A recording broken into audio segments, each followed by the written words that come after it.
আপোনালোক সকলোলৈকে নমস্কাৰ জনাই মোৰ নতুন এটা ভিডিঅ'লৈ স্বাগতম জনাইছোঁ। আহকচোন আজি মোৰ লগতে আপোনালোককো গাঁৱৰে এখন তুলনি বিয়া খাবলৈ লৈ যাওঁ। এই আছক আহি পাই গ'লহি আমি বিয়াৰ ঘৰ।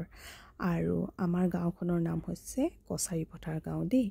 ইয়াতে অতীজৰে পৰা বড়ো জনগোষ্ঠীয় লোকসকলে বসবাস কৰি আহিছে। আৰু এই আছক বিয়াৰ ঘৰৰ সম্পূৰ্ণ পৰিৱেশটো আপোনালোকক দেখাবলৈ চেষ্টা কৰিছোঁ। আৰু মই কিন্তু এইখন বিয়াতহে ভালদৰে তেওঁলোকৰ নিয়ম নীতিবোৰ দেখিছোঁ, কাৰণ আমি এইখন গাঁৱত সম্পূৰ্ণভাৱে নতুন, আজি ৩-৪ বছৰ হৈছে ইয়ালৈ অহা। তথাপিতো মই এনেধৰণৰ নিয়ম নীতিবোৰৰ লগত ইমান পৰিচিত হোৱা নাই। আৰু যদিও কওঁতে মেলোতে কিবা ভুল ভ্ৰান্তি হৈ যায় মোক কিন্তু ক্ষমা কৰিব দেই।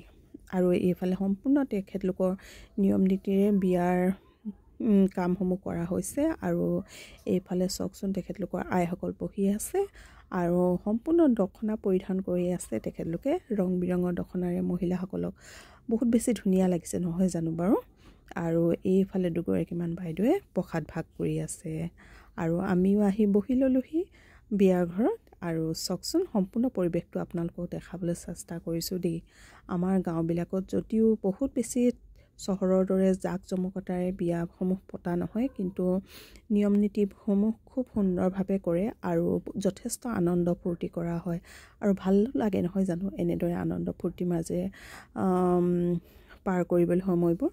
আৰু এইফালে আমাৰ গাঁৱৰ বোৱাৰীসকলে ধুনীয়াকৈ বহি আছে।